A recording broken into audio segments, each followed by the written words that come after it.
In February 1943, the submarine USS Wahoo slipped her moorings at Pearl Harbor and headed west. Her captain, Dudley W. Morton, had already earned a reputation for aggression. But this fourth patrol would rewrite the book on submarine warfare. Before it ended, Wahoo would sink 9 Japanese ships in a single patrol, a feat no American submarine had ever matched. The crew felt the weight of expectation, but Morton's confident grin told them this would be no ordinary voyage. The first test came at Midway, where a pitted attack periscope threatened to tear the packing every time it was raised. Morton found an unlikely solution: 2 Navy dentists. They cleaned the pits with old toothbrushes, filled them with dental amalgam, and polished the tubes smooth. By noon, the scope was as good as new, and Wahoo continued on toward the East China Sea, ready for whatever lay ahead. Chan Jackson, the radar officer, coaxed every mile out of the SJ set, while Roger Payne, the engineering officer, drilled the fire control party until the procedures were second nature. The transit was quiet, but the tension built with each passing day. Morton knew the Japanese shipping lanes were just over the horizon, and he intended to hit them hard. On March 13th, the first smoke appeared. Morton ordered an approach, but the target turned out to be a smoky trawler, not worth a torpedo. Still, the tracking party sharpened their skills. 2 days later, a freighter came into view, and Morton decided on a single torpedo. The fish ran hot, straight, and normal, but it missed ahead. The crew had misjudged the target's speed. It was a costly lesson, but Morton refused to be discouraged. The night before, on March 18th, Morton had dealt O'Kane a perfect 29 cribbage hand, a 1 in 216,580 omen. The next day, his confidence paid off. A fine freighter appeared on the horizon, and this time the approach was flawless. Morton fired a single torpedo at a 750-yard range. The warhead detonated with a crack that shook the boat, and the ship broke in two, sinking in under 3 minutes. The crew roared. The first blood of the patrol had been drawn. Morton simply nodded and ordered the next search. Over the following days, Wahoo struck again and again. She sank a collier with 1 torpedo, then a passenger freighter with 3. Each attack was a calculated risk, often on the surface, and each time the torpedoes mostly ran true. But there were failures too, premature detonations that nearly blew off Wahoo's own bow, and duds that thudded harmlessly against enemy hulls. Morton pressed on, firing spreads and trusting his men to reload under fire. The fleet cargo and the tanker fell to gunfire and torpedoes, and even a small trawler was battered with Molotov cocktails. By the end of March, Wahoo had expended nearly every torpedo and half her deck gun ammunition. The Japanese knew she was there, but they could not stop her. Morton decided it was time to go home. The return voyage across the Pacific was not without danger. On April 5th, a heavy following sea caught Wahoo on the surface. A monster wave crashed over the bridge, forcing the lookouts to climb the periscope shears. Below, a slug of water slammed through the main induction valve into the maneuvering room. The compartment half flooded in seconds. The electrical panels shorted, filling the space with acrid smoke. 2 electricians collapsed, overcome by fumes. The ship went dead in the water, wallowing in the trough. Chief Pruitt, the senior electrician, fought through the smoke to rig jumpers from the battery to the trim pump controller. Deaton, a torpedoman, opened the after torpedo room door, braving the inrushing sea to drag the unconscious electricians clear of the smoke and fumes. Within 15 minutes, the maneuvering room was pumped dry, the electricians were revived, and the circuits cleared. Morton ordered 1 engine ahead, then 2. By nightfall, Wahoo was charging east at full speed. The crew had saved their ship, and they knew it. On April 6th, Wahoo slid through the reef at Midway and into the lagoon. Atop the periscope, Morton's battle flag flew for the first time, an Indian headdress pennant with 16 red-centered white feathers, 1 for every ship sunk on the patrol. 2 Nitu Maru house flags streamed from a makeshift yardarm, taken from a sinking freighter weeks before. The band on the pier struck up a tune, and the dock was crowded with well-wishers. Morton had sewn the flag himself, by hand, during the return voyage.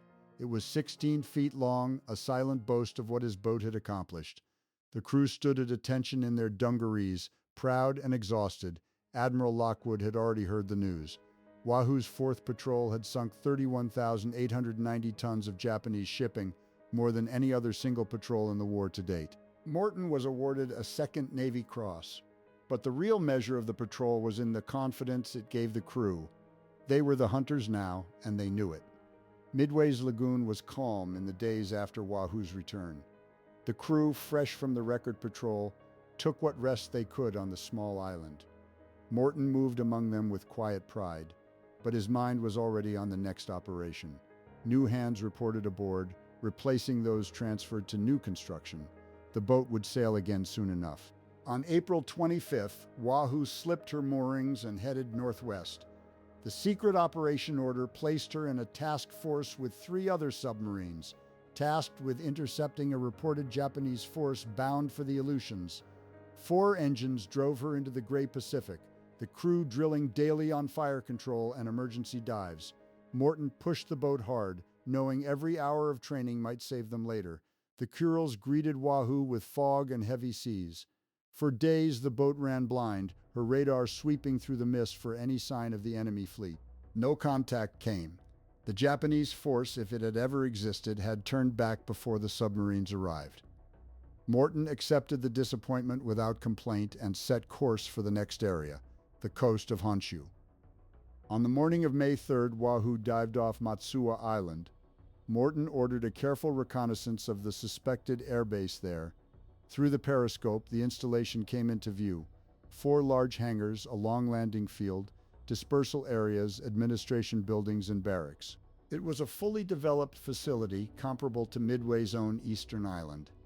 O'Kane stood at the search scope, calling out details as the boat crept closer.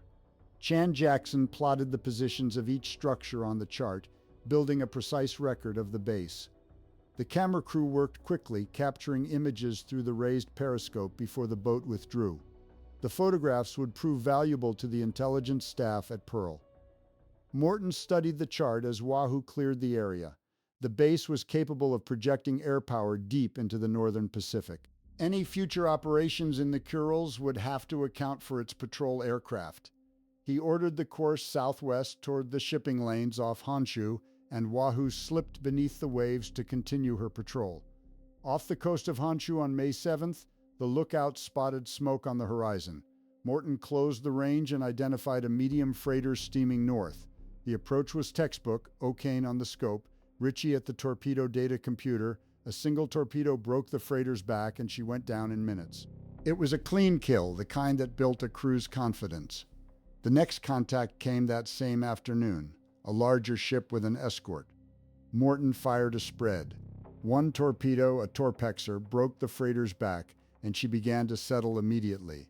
But a second fish in the spread detonated prematurely, throwing a column of water into the sky and alerting the escort, which drove Wahoo deep with a pattern of depth charges.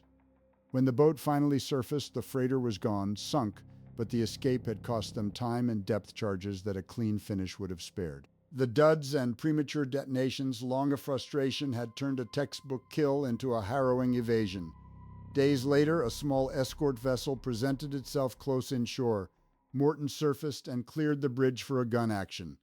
The deck crew worked fast, putting round after round into the enemy's hull until she settled by the stern. It was a small victory, but it reminded every man aboard that Wahoo could still fight, even when her torpedoes failed. With her torpedo load depleted and the patrol area increasingly alert, Morton turned Wahoo toward home. The transit across the Pacific was quiet, giving the crew time to rest and the officers time to prepare the patrol report. On May 21st, the low silhouette of a Wahoo rose above the horizon, and Wahoo made her way into Pearl Harbor. The reception at the pier was formal but warm. O'Kane received word that he had been ordered to command the new submarine Tang, then building at Mare Island. He took the news with mixed emotions, pride in the new command, but reluctance to leave the boat and the captain he had served beside for 3 patrols. Fleet Admiral Nimitz came aboard to present awards. Morton received a gold star for his previous Navy Cross, affixed to the ribbon he already wore. The crew stood in their whites, proud of their captain and their ship. O'Kane shook Morton's hand one last time, then stepped ashore to begin the long journey to California. Wahoo would sail again, but she would do so without him. The sixth patrol began on August 2, 1943. Wahoo departed Pearl Harbor with a full load of Mark 14 torpedoes, but the mood aboard was cautious. Morton and his officers knew the magnetic exploder had been disconnected on paper, but the inertia exploder that remained had shown no better record on the last patrol. Roger Payne had been hospitalized with appendicitis and was relieved by Lieutenant Commander Vern Skjonsby. Vern worked with Ritchie on the torpedo data computer to ensure every approach would be textbook perfect. The transit to the Sea of Japan took 10 days, and the crew drilled constantly on firing procedures. On August 17th, Wahoo made contact with a freighter in the Tsushima Strait. Morton executed his standard approach, a clean 90-degree track, a single torpedo aimed at the midship section. The torpedo ran hot, straight, and normal. It struck the hull and failed to detonate. Over the next 6 days, Wahoo attacked 6 more ships, firing 9 more torpedoes, 9 more hits, 9 more failures. One torpedo broached and detonated 3 minutes late, too far from the target to do any damage. The crew grew silent. They had done everything right, and the weapons had betrayed them. Morton made the call on August 23rd. With 14 torpedoes still aboard, he ordered Wahoo to withdraw from the Sea of Japan and return to Pearl Harbor. The patrol report filed on August 29th detailed every attack, every hit, every dud. The warheads were offloaded at Midway and sent to Pearl for analysis. Tests on the Kohulov cliffs revealed the truth. The firing pin in the Mark 14's inertia exploder was made of steel so heavy that it jammed against its own guide on impact.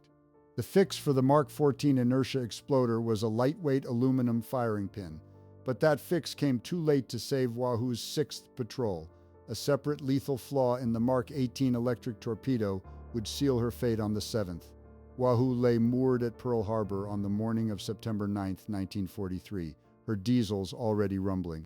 Morton's executive officer was Lieutenant Commander Vern Skjonsby. Ritchie still stood at the torpedo data computer, running firing solutions with practiced ease. The radar operator completed his pre-departure checks and sealed the panel. Then came an unexpected visitor. Commander Gene Tunney, the former heavyweight boxing champion of the world, stepped aboard with a single B-4 bag.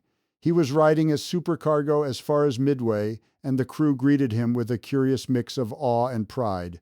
The transit west was uneventful, the seas moderate, the skies clear. Morton used the passage to drill the crew on battle stations and trim dives, and Tunney watched it all from the control room and bridge. He asked sharp questions and listened to the answers, and the men found him genuine rather than officious. After one particularly violent training dive and a depth charge demonstration that rattled the hull, Tunney simply nodded and said it gave him a new respect for what submarines endured. By the time Wahoo reached Midway for a quick fuel stop, Tunney had become a shipmate in the crew's eyes, not a visiting dignitary. After topping off, Tunney went ashore with a wave, and Wahoo slipped her lines again, heading northwest. The secret operation order directed her through the Kurils and into the Sea of Japan. Sawfish would operate alongside her, sharing the same waters and a common radio frequency. Morton intended to patrol the southern portion of the sea, where the Tsushima Strait funneled shipping between Japan and the Asian mainland.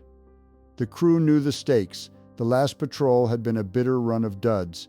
Now they had a full load of Mark 18 electric torpedoes, and every man aboard was hungry to prove what Wahoo could do. The passage through Itorofu Strait passed without incident, and by September 20th, Wahoo was running submerged off the coast of Honshu. On the 25th, a masthead appeared above the horizon near Oshima, at the entrance to Tsugaru Strait. Morton studied the target and identified a medium freighter hugging the coastline. Vern handled the approach while Ritchie fed bearings into the TDC. Both torpedoes struck exactly as aimed, their detonations clean and precise. The ship broke apart and sank inside 2 minutes. A chorus of relief and triumph rippled through the hull. Days later, on October 5th, Wahoo was patrolling the Tsushima Strait when a large transport came over the horizon, escorted by 2 patrol vessels. Morton maneuvered inside their screen and fired 4 torpedoes from the forward tubes. The first hit under the bridge, the second amidships, the third and fourth striking aft. The transport, later identified as the Conran Maru, was a ship of 9,000 tons with a long superstructure and a cruiser stern. She rolled heavily to port and sank in less than a minute, taking 544 troops with her. The escorts milled about in confusion, dropping depth charges blindly as Wahoo slipped away to the north. Tokyo's Domei news agency reported the sinking as a major loss, and Time magazine later compared Morton's penetration of the Sea of Japan to Gunther Preen's entry into Scapa Flow. The crew did not need a news report to know what they had done. In just over a week, Wahoo had sunk 3 ships with 7 torpedoes, a success rate that matched the best patrols of the war. The wardroom was relaxed, the card games frequent, and the mess cooks served the best meals they had prepared in months. But Morton understood that success had a price. The sinking of a 9,000-ton transport with 500 troops would not go unnoticed. Every anti-submarine vessel in the Western Sea of Japan would be on alert, and the air patrols would multiply. He studied the chart with Ritchie and Roger, tracing the route north toward La Perouse Strait. The decision was clear. Wahoo would withdraw while she still had the advantage of surprise and darkness. On the evening of October 5th, Morton ordered the helmsman to bring the boat around to course 030, heading for the passage between Hokkaido and Sakhalin. Morale remained high throughout the transit. The crew rotated through their watches and maintenance duties with the easy rhythm of a seasoned team. Morton made his customary rounds, stopping at each station to thank the men individually. The mechanical confidence of the Mark 18 torpedoes had restored the boat's faith in her weapons. No one spoke openly about the 6th Patrol's failures anymore. That was behind them. Ahead lay the narrow patrol-choked strait, but with a full battery, a steady helm, and a captain who had brought them through worse, they believed they could make it home. On October 8th, Wahoo reached a position south of the La Perouse Strait and began her final approach. Morton intended to transit the 50-mile-wide passage after dark, running surface to conserve battery power. The sky was overcast, the sea state moderate, and visibility low enough to mask a submarine silhouette. The radar operator kept the SJ sweeping ahead for patrol craft. So far, the screen showed nothing. Morton ordered 2 engines on propulsion and 1 on charge, and Wahoo settled into a steady, quiet run toward the gap between Cape Soya and the Russian coast. Just after midnight, the lookouts spotted a small freighter on the port bow. Morton saw a chance to use one of the Mark 18 electric torpedoes that had performed so well. He conned Wahoo onto an approach, and Roger set up the firing solution. At a range of less than 1,000 yards, Morton ordered the tube fired. The torpedo left its tube with a normal whine, and sound reported it hot, straight, and normal. But then the whine changed pitch. The torpedo had begun a wide turn to starboard. Morton ordered all back emergency and threw the rudder hard over, but the Mark 18 was already curving back toward the submarine. It struck Wahoo's own bow just forward of the pressure hull, detonating with a violent crack. The forward torpedo room flooded instantly, and the boat took a sharp down angle by the bow. The crew blew safety and negative, jammed the stern planes, and managed to bring the bow back up. The forward compartment was sealed off, men lost, but the boat was still afloat. Damage control parties went to work. The forward ballast tanks were blown, and pumps cleared what they could of the flooded space. But the hull was weakened, and the boat's depth capacity was severely reduced. Morton knew that any attempt to dive deep would risk collapsing the damaged bow. Wahoo crept north at low speed, her batteries partially charged, her crew aware that they were running on borrowed time. 2 days later, on October 10th, Wahoo reached the southern approach to La Perouse Strait. The weather was clearing, and a pale moon broke through the overcast. Morton decided to make the transit on the surface that night, using the darkness to cover the final 50 miles past Cape Soya. Roger plotted the course close to the 20-fathom line, and the watch set a careful look for patrols. At dawn on October 11th, as Wahoo entered the strait, the lookouts spotted thin masts astern, Japanese patrols. Morton increased speed to open the distance, but the enemy had already seen them. A coastal artillery battery on Soya Misaki opened fire with 6-inch guns. The first shell burst just overhead, its shock wave rattling the bridge. The second landed close alongside, sending columns of water across the deck. Morton ordered the hatch dogged shut and blew ballast for an emergency dive. Wahoo went under, but the damage from the circular run had left her unable to hold depth. The bow plane struggled against the flooding, and the boat settled slowly past her safe depth. On sound, the crew heard the screws of two subchasers closing in. The first depth charges fell wide, but the second pattern straddled the boat. Shocks hammered the hull, and water began leaking around the forward torpedo room bulkhead. The attack continued for hours. Escort number 15 and number 43 took turns dropping charges while aircraft circled overhead. Inside Wahoo, the men fought to keep her trimmed, but the damage was too severe. Bulkheads groaned, lights flickered, and the bow continued to sink. In the early afternoon, a final pattern of charges caught the boat at shallow depth. A propeller blade fragment was later recovered by the Japanese, marking the spot where Wahoo and the 80 men of her final crew went down. After the war, the Japanese report of the action was matched against American records. Morton was recommended for the Medal of Honor, but received a posthumous Navy Cross. Wahoo's final patrol brought her total to 19 ships sunk, placing her among the highest-scoring American submarines of the war. Lieutenant Commander Richard O'Kane, who had left Wahoo to command the Tang, survived his own war and went on to become the top-scoring submarine skipper, carrying the lessons Morton had taught him. The Mark 18 circular run defect was eventually corrected after investigation of the torpedo that had killed Wahoo men like Chan Jackson, who had transferred to a new boat before the final patrol, and heroes of earlier battles like Deaton and Chief Pruitt, who had been assigned to new construction, carried the lessons of Morton and the spirit of Wahoo into the boats that finished the war. Wahoo's loss is often remembered as a tragedy of friendly fire from her own weapon, but it is also a story of sacrifice. The failure of the Mark 18 that day forced the Navy to fix a lethal flaw before it could claim more boats. Morton's aggressive doctrine, seek out the enemy, strike hard, and rely on the torpedo, changed submarine warfare. The battle flag he sewed himself, with its 16 feathers and the words "Shoot the sons of bitches," became a symbol of the fighting spirit that carried the submarine force through the war. If you have family memories, personal stories, or historical notes from the Pacific submarine campaign, drop them in the comments. We read them all. Please take a moment to subscribe and hit the like button to help keep these stories alive. Thank you for listening, and thank you for remembering the crew of Wahoo.